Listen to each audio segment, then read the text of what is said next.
I just love home services as a franchise business, as a business in general. Nothing's recession proof, but people always need to fix their homes.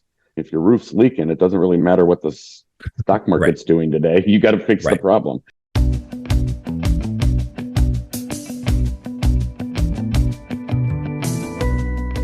Hello, everyone, and thanks again for tuning in to the latest edition of Fran Coach's Franchising 101 podcast. I am Tim Parmeter, founder and CEO of Fran Coach and your podcast host.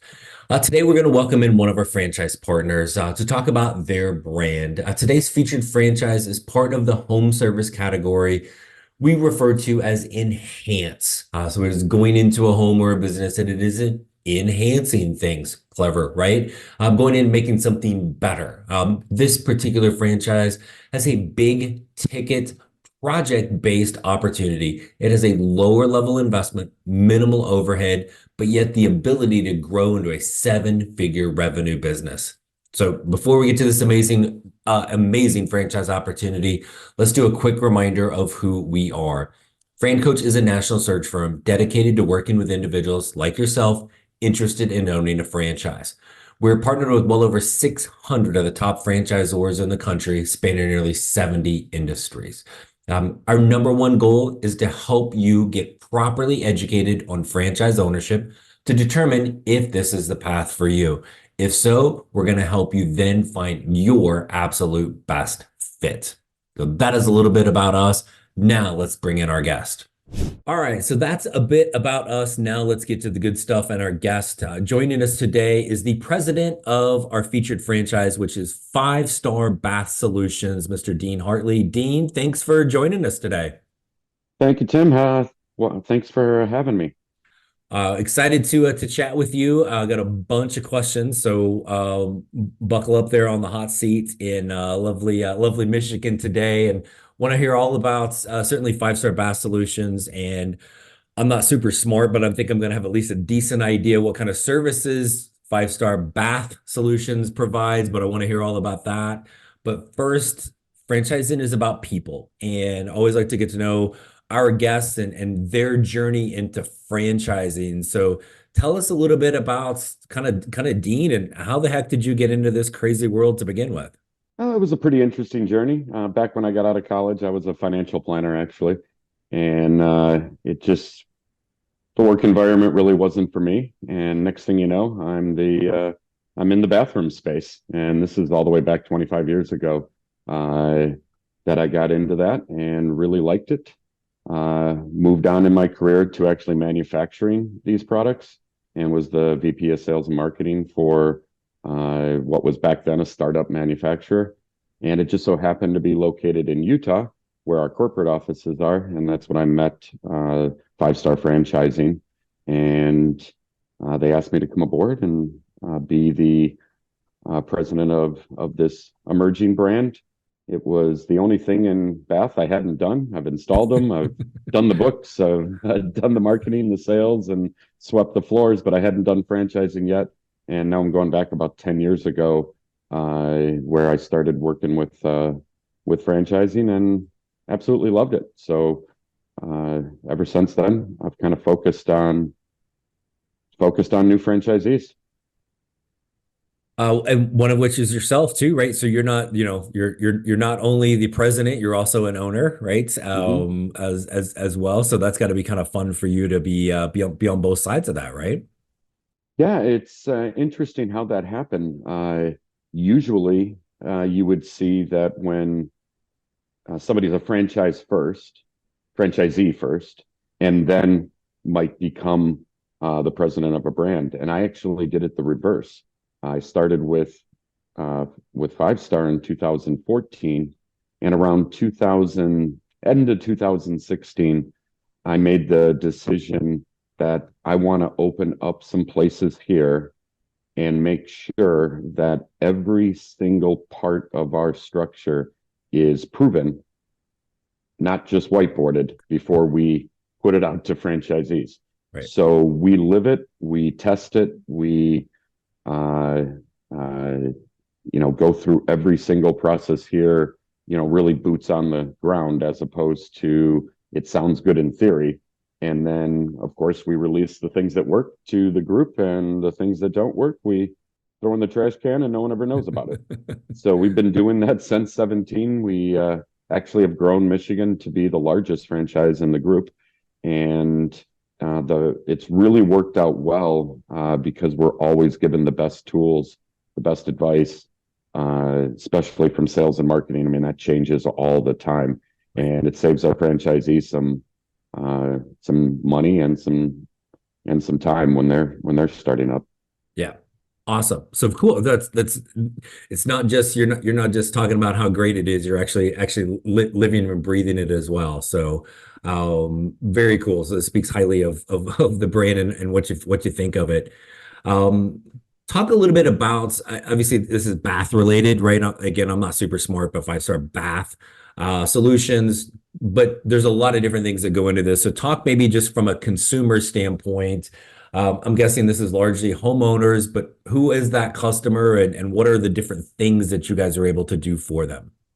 Certainly, we're about 90% homeowners. We're a B2C type of business. A few of our locations will come across some commercial work every once in a while, but it's not something we focus on because in our space, that is its own specialty, dealing with hotels and apartment complexes and things like that. So we're primarily homeowner focused, and we market ourselves as the trusted specialist in the bath space that's primarily going to focus on the shower area, which is basically the largest fixture in your bathroom. So we've curated a pretty a narrow, but let's say kind of a perfect list of products that we know work for our customers, work for our installers and our production team, which is also important. You don't want products that are going to be difficult to install, even if you can sell them, because that leads to frustration. And hit the price point that our homeowners are looking to pay.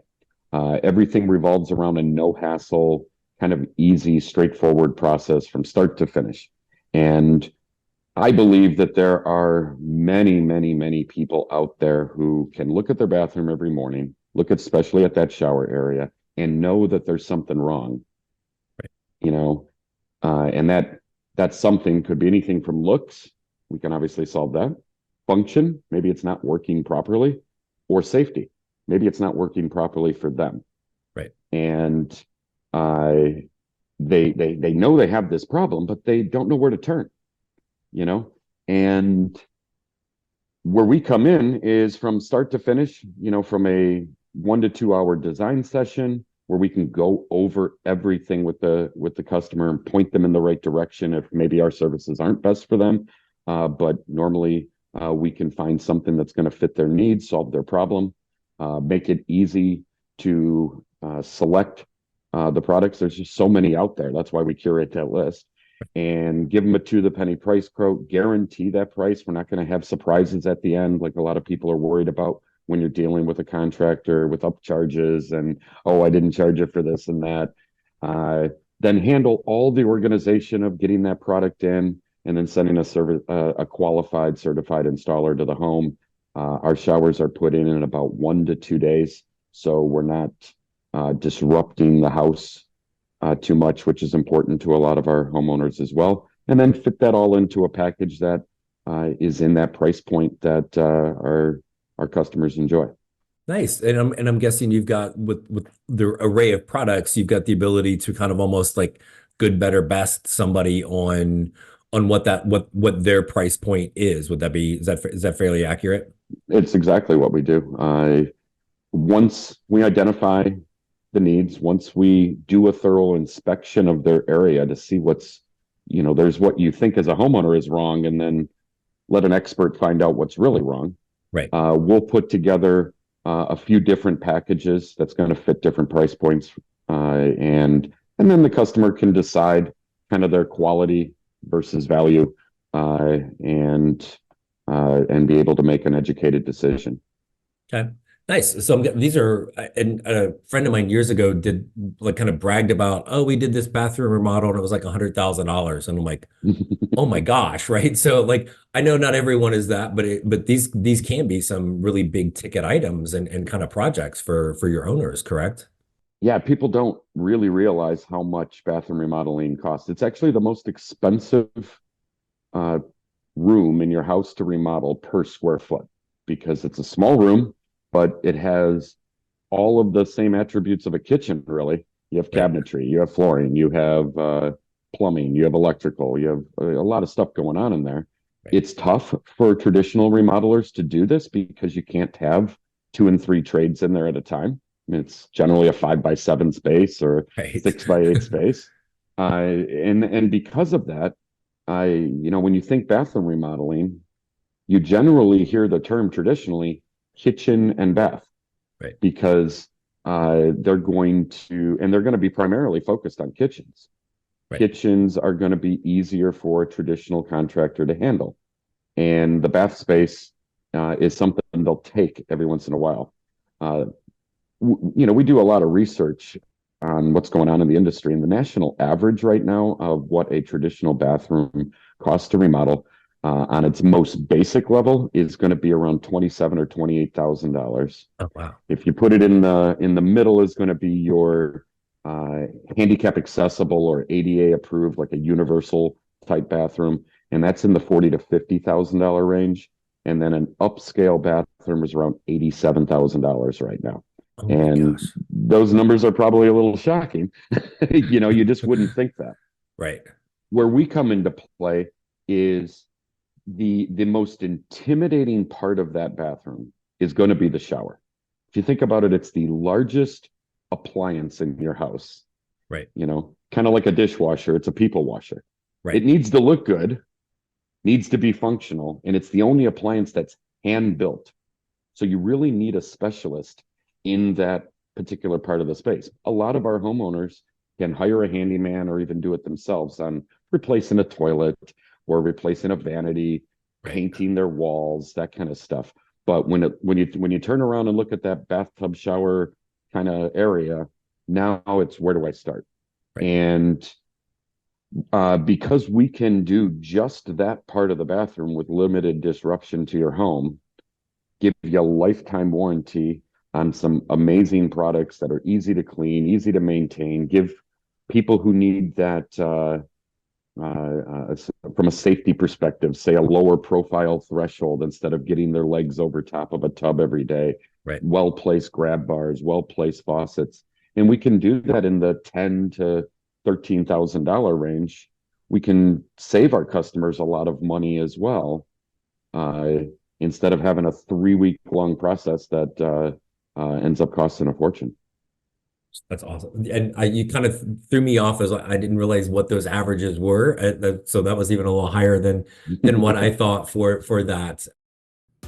Hey everyone, I want to take a moment to spotlight an exciting offer from our partners at Reshift Media.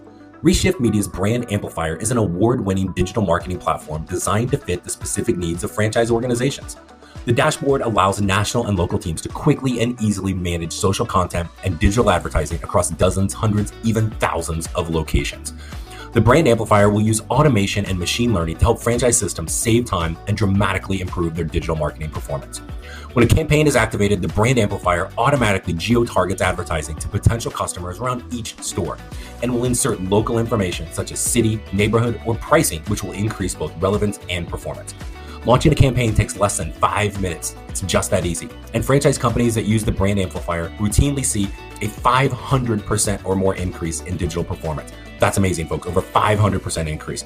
And best of all, the Brand Amplifier team is currently offering a 50% off for a limited time. So be sure to visit brandamplifier.io to lock in that deal today and tell them Fran Coach sent you. Hey everyone, I wanted to take a quick break from our podcast to tell you about our amazing friends at Entrepreneur. If you're looking to become a franchisee or simply learn more about business ownership, and guys, let's be honest, you're listening to the Franchising 101 podcast, so we know you have some interest in this. And I really encourage you to go to entrepreneur.com to check out all of their great content and resources. Seriously, Entrepreneur has everything. all the way from a bookstore to the best podcasts, webinars, and videos, plus information on upcoming events and the latest articles that seriously, they cover all aspects of franchising and business ownership. If you're having trouble deciding which franchise is right for you, start with Entrepreneur's renowned Franchise 500 ranking, which highlights the best franchises of 2022. For 45 years and counting now, Entrepreneur has been and continues to be the most widely recognized and respected authority in the franchise market. Digital and print subscriptions are available, so you never miss out on anything. So seriously, what are you waiting for? Go to entrepreneur.com right now and learn more. So that's a great overview of kind of why the focus on Bath and what the potential is there. But so now let's get to the owner, right? And so, I mean, I'm going to make a relatively educated assumption here. You're not finding owners that are in there doing the work all day, every day. So, and I know there can be a little bit of a wide range with this, but walk us through kind of maybe like a day in a life for an owner. So the people that are listening and go like, okay, well, geez, those are big ticket items. That sounds intriguing, but what the heck am I doing all day? Because as you know, there's really nothing more important as an owner, finding that right fit of what you're doing, who you're talking to every day. So maybe give us a little bit of an overview of what that can look like for someone. You are right. Although we have a few franchisees that come from a construction background and just wanted to do it on their own, that is, 2% of our franchisee base. Most of our franchisees are professionals, worked at the bank, worked in corporate America, wanted to change, wanted to own their own thing, but didn't want to reinvent the wheel, wanted to follow a process, and end up getting into this space because of the lack of competition compared to other home service type places, the lower investment than having to have a brick and mortar, $500,000 build out to open a sandwich shop. Okay. On a day-to-day basis, they're going to go a couple of routes. One of the benefits of our type of business is from one base, you can service a pretty large territory. So unlike a restaurant concept, let's say, where every time you want to open up 5 miles away, you need to build another building.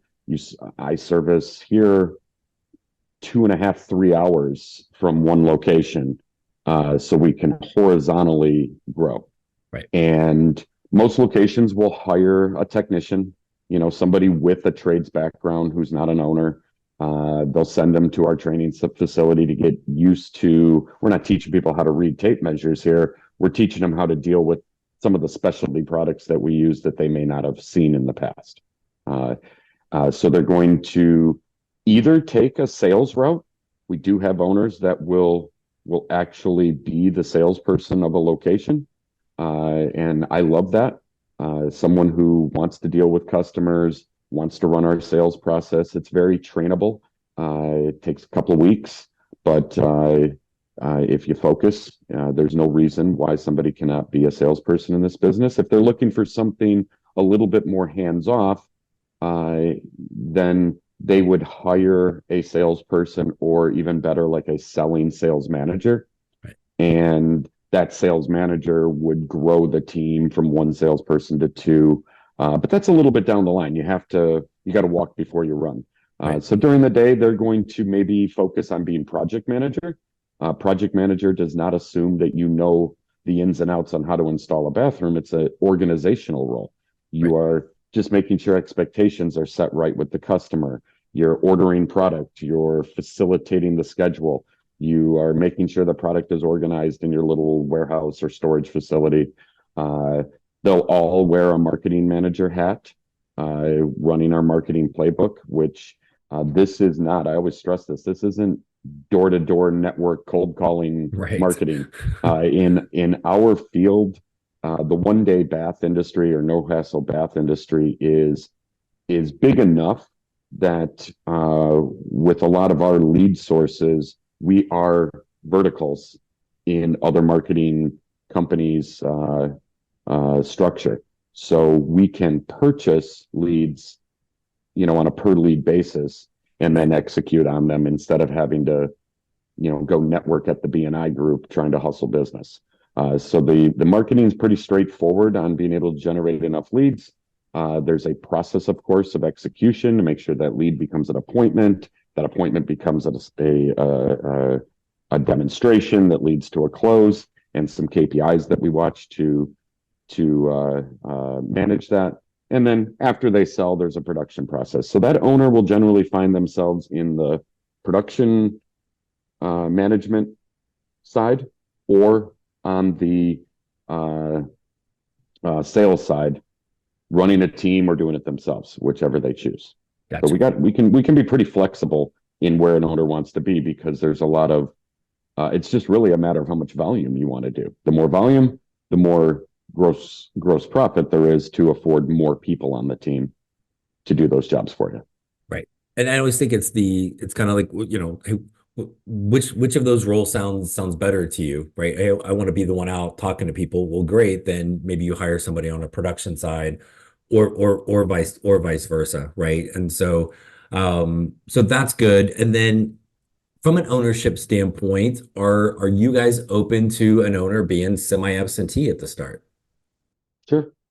That would be the model of when I was saying selling sales manager and a production manager. If someone's going to be semi-absentee, I would suggest they take the time in the first few months to understand the system. Whether or not you're going to do a job or not does not preclude you from understanding what the job is, how it needs to be done, so that you can, from a high level, manage your team. All right. And in that model, there might be a little bit longer runway to get to the profitability that you want to be, because you're going to have to grow that top line to afford these people to do the work for you. Right. But as long as you have enough territory and enough population, there's no reason you cannot do that.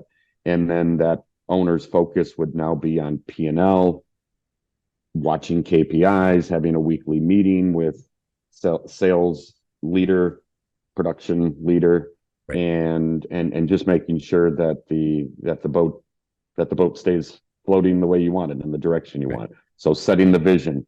I think they would still be marketing manager at that point. That's not a intensive job, especially in the smaller volumes. I don't want to say they're set it and forget it, but it's not a daily task of having to change budgets with lead sources. These are things that you set for a quarter or a couple of months. Yeah. No, I love it. And so you said this, but I think it's really key with semi-absentee is, like, just because your role is part-time, the business is still trucking along full-time. You've got to get the people in place. And yes, that might make break even a little bit longer. But the point of being semi-absentee is because you got another job or another business somewhere along the way, right? That's, feeding you basically and keeping your roof over your head. So it allows you to keep that going and build that up. So I love that's an option for folks with you guys. You mentioned kind of like a warehouse storage unit. What do we need as far as like stuff? Do we need a place? We kind of got an idea of the staff. Do we need vehicles? What does that look like for somebody starting out? It's actually pretty low. When you start this business off, my first goal generally is I would like to get to $1 million a year. It's a nice round number. Okay. Right. And to our average job at about $12,000 to $13,000, it roughly comes out to about 2 projects a week. This isn't a lot of material to do 2 showers a week. So when I started in 2017, I used my own garage. Happened to have enough space, and there was no problem with me using my own garage. Some people do not have that luxury. They might use a small month-to-month kind of storage facility in the beginning, your typical U-Haul kind of place. Right. Even a small building, though, at 1,000 square foot, which that could get you to 5 or 6 or 7 jobs a week, actually. We just don't need a ton of space. Isn't that much money. Rent is so low on my priority list, and from a P&L perspective, that I'm never worried about somebody making the decision to get a building a couple of weeks or a couple of months before they think they need it. So this is a decision made by looking at the vision, looking at where we want to get, getting to that first plateau, and then just making a decision on whether or not it's the right time to get a building. Some people get it right out of the gate. If your plan is to get to 1.5, 2 million, $1,000 a month is not Right. Right. It's nothing. not when marketing and sales commission, these are the big expenses. Right. So it's a low priority item to me. So you don't have to worry about buying a building. I mean, if we were in another industry, you think food, you could have a $5,000 a month lease expenditure, completely different in our type of a business. When it comes to other assets, it's not essential to purchase a bunch of trucks right out of the gate. Normally, the people we find to install these kind of come self-equipped with some sort of a truck or van tools. So I always tell franchisees that wait until we find out who the installer is going to be before we decide what we may need to purchase to get him going. Right. And because it could be anything from a van to a truck to a trailer, which are massively different price, to zero, to nothing. Right. That could be the fourth option. So plan on the possibility of needing to get one of those three. And it is, of course, in our item 19 for that, but not item 19, 7. But, you may not have to get anything. Right. Yeah. So always plan for more and then be happy when you need to spend less, right? For that, and again, I think that's part of the just franchise model in general is like kind of almost like overestimating how much money you need. So you've got more, so you don't cheap out on things like, I don't know, marketing or hiring people right off the bat. So, and that's the trick of this business right there. What you said is understanding. Funny enough, out of 168 locations owned by 60 or 7, about 75 owners right now. Most people own 2 to 3, even 3.5 type locations. Production, which is normally the thing that people are worried about when they get into a bathroom business. I don't know how to install a bathroom. How am I going to do that? Right. Production is my least frequent call when someone's having a problem. All right. We tend to figure it out. It's pretty straightforward. We get the right tradesmen. We pay them very, very well. And we set them up for success because the right people generally are good at working with their hands. Right. But they're not going to go out and start their own business because that's a whole different animal. Right. They don't know how to do that. They just want to do the work. They don't want to. Mm-hmm. Yep. Give them the work, take care of them, and it'll be it can be a very, very loyal person for your business. Yeah, we I mean, it's very rare that I lose an installer here. We give them a good life, and we don't over expect, and we do what we say we're going to do from an organizational perspective. Organization is the key. Now, on the sales and marketing side, though, that's a little bit more. I find it very scientific, but this is what people would describe as a little bit more of an art, right? A little bit more nebulous because you don't know exactly what to do like you do in production. And not skimping on sales and marketing is exactly the key to this type of a business. Now, we have a plan. We have a playbook.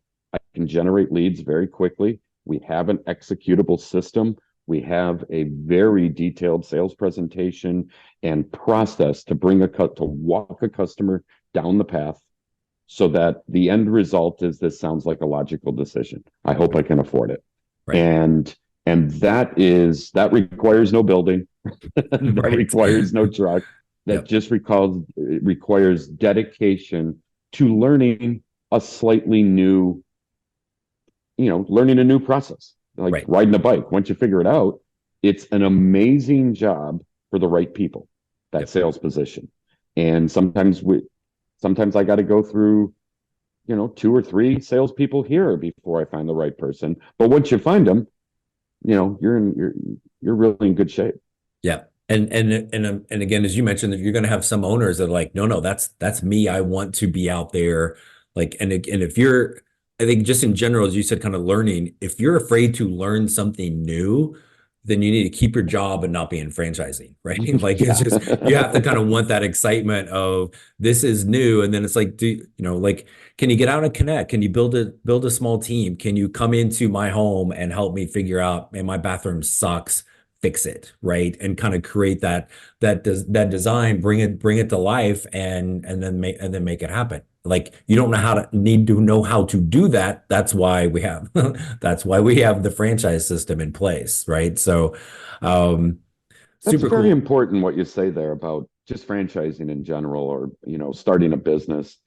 I, if you're not ready to learn something, dedicate yourself to it, and understand that we can't run the business for you. And it's not just me, it doesn't matter what franchise it Right, is. We can't physically come in there and do the work. And you have to, as someone looking to get into this business, you have to realize that there's some hard work in the beginning. right, You're learning something new, you're learning a new process, and anybody on your team, has to look to you for some of these answers. Now, the yeah, nice thing is you can look to me. right, So, right, I'll get right back to you, and you can make a phone call and then you can give them the answer. But you do have to dedicate. And in that executive model that you described, you're right. You would be doing an executive model because I'm keeping a job to pay my bills. right, All right. Or I'm going to work myself out of that job and I'm going to take one of these positions in the beginning, so that the business can pay me as opposed to paying the person. But you right, can't have both. You can't right, have, I'm not going to right, do anything in this business and I'm going to keep my job because I bought a franchise. I'm going to sit behind a big desk with a right, cigar every right, day. That's not how it works. right. So Yeah. keep But that in wait, mind Dean. to But anyone wait, who wants Dean. to get You're not gonna in. just like make it rain $1,000 bills, and I actually have to do something as a franchise owner. Oh my goodness. Or have a really, really big bank account so that you can afford to have so many people on your team that you can wait 3 or 4 years to make it Right, back. right. No, it is, and I think that's the beauty of when you think of the service things, and this is a high quality, focused, big ticket, but it is a low level investment. There's very little overhead from that standpoint. You got a small staff, right? You got a lot of positives with this. Plus, you've got a franchise that's been around for a long time with great backing and support. So the X factor in all of success is always that franchise owner, right? You got to find the right system for you, but basically at that point, don't screw it up, right? But um, so super cool. The last thing I want to throw at you, Dean, and thank you so much for all of your time and talking about this. So there's probably a million ways you could answer this question, but if there was one other thing that you wanted folks to know about Five Star Bass Solutions, before we let you go today, what might that be? I might talk about home services in general. If I was going to get into I just love home services as a franchise business, as a business in general. Yeah, It is, nothing's recession proof, but people always need to fix their homes. Uh, and certain items in your home, I mean, if your roof's leaking, it doesn't really matter what the stock right, market's doing today. You got to fix the right, problem. If right, you can't get into your bathroom, you can't get into your shower, you have to fix this problem. So we tend to be, we even out a little bit more compared to like designer products that are just wants, when right, times are tough. So that's nice. And home service in general is just like that. I mean, people consider their homes their largest investment, and we're a particular industry that I'm not worried about AI taking my job anytime soon.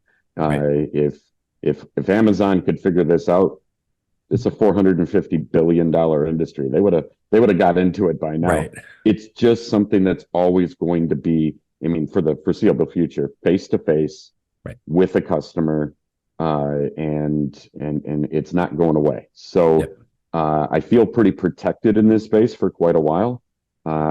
It's generally a profitable space because the This is not something you can look up online and with a UPC code and see how much it is. Right. So we're not a commodity. We build our value with the homeowner through that sales process. And because of that, we're able to keep our prices, where they need to be to hit our margins. Because of that, our employees, especially the salespeople and the installers, they make good livings. So this isn't a $15 an hour employee that I have to replace every week. It might take me a little bit more time up front to find them, Right. but people who are making 100 or 150,000 a year don't quit their job unexpectedly because Right. all the time. So Right. they tend to stick with us a long time. So from those perspectives, I just think home services in general is great. It's a great space to be in. And at least with us, one of the differences with Five Star Bath is not only myself as a franchise owner, everybody on my team. I will not bring people on my corporate team unless they've done the job in this local office. All right. You don't get a job with me because you had franchising experience. I don't care. You need to have actual experience working with our customers, our systems, how we do things before I'm going to allow you to teach a franchisee how to do something. So I'm very committed to making sure our franchisees get the best support that we possibly can. And because quite honestly, that's why I'm doing this. I like seeing people succeed. Yeah. So Right. That should be the number one thing. I could just run my locations and be fine. I really like people succeeding, which that definition of success is different for everyone. Might be fishing on the weekends. It might be growing a tremendously large territory. Either way, I can find a pathway that you can find your dream with our type of a model. I love it. And I love your comment on success because like people ask that like, well, you don't want to know if their owners are successful. That's relative, right? Because I'm sure in your system, no different than others, some of your happiest owners probably aren't the top producers, but they're hitting their goals, making the money they want, the time they're spending. And again, for you as that franchisor, if you get happy franchisees, you've done your job as the franchisor. So I'll leave you with a quick story. And I'm not going to say where this franchisee is from, but a particular franchisee came up to me at conference, and nowadays he's been in this for about 2 years, so he doesn't call me as much anymore as he did in the beginning. Right. And he came up and shook my hand and just said, Dean, I want to tell you that I'm the happiest I've ever been in my entire life. And he's not up at the top. He's not a top five. This is a $1 million place. Right. But because he's the salesperson, he has no employees. He has one installer, a little storage shed. He's very good and organized with his materials, so he's not wasting any money. And because of the lower volume, when you're dealing with lower volumes, you can take advantage of the riper leads on the tree, let's say, your Google SEO kind of things. So, he's like, I get to take my daughter to school. I do my job for a little bit. I pick them up at the end of the day. I have dinner. I do a little bit of work. This is so much better than the engineering job I had before. Yeah. And, shook my hand and said, I wish more people just learned how to sell their own stuff, is what he was telling me. And I'm like, well, you should coach him, keep telling him to do that. But, it's just it was a real good feel good moment for me. Yeah. Because I went, great. You ran the system and you got exactly what you wanted out of this, which was more money. You do have a job. I mean, he in a sense bought a job, but he bought one that he likes. Right. And sometimes there's nothing wrong with having a job. We all have one. Right. But if you're going to have one, you might as well have one you like doing. And one at the end of the day he can sell, right? Like that engineering job he didn't get to sell to the next person when he left. No, it's just he can done, certainly sell this to somebody now and go on and do something else if he wants. Continue doing it. Right. But keeping it small and profitable is great, and we have a plan for that. You want it? I mean, large and profitable works too. It all depends on who you are. Right. No, I love it. Dean, thank you seriously so much for coming on today and chatting with us. It's been fun to learn. Absolutely, Tim. Thank you for having me. My pleasure. And as always, I want to thank our loyal podcast listeners for tuning in again today. Please, as always, follow us social media. We're everywhere, Fran Coach and Franchising 101 podcast. Don't forget, if you like to do this thing called Read Franchising News, has tons of great articles on there for you to take a look at as well. I also do want to promote, excited to be back next Wednesday, March the 6th, 3 Eastern, live, not taping it and recording, live with our good pals over at Entrepreneur. We got another amazing topic to talk about. I really want to talk about one of the main reasons people become a franchise owner. So look forward to that. Join us there. It's live. Get a chance to throw some questions at me. Be gentle when you do, folks. And then lastly, francoach.net, franchising101podcast.net, always .net. That's how you reach us.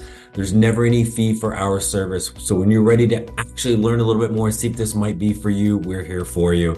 So reach out and let us help you create your better tomorrow. Thanks everybody for tuning in. We'll talk with you next week.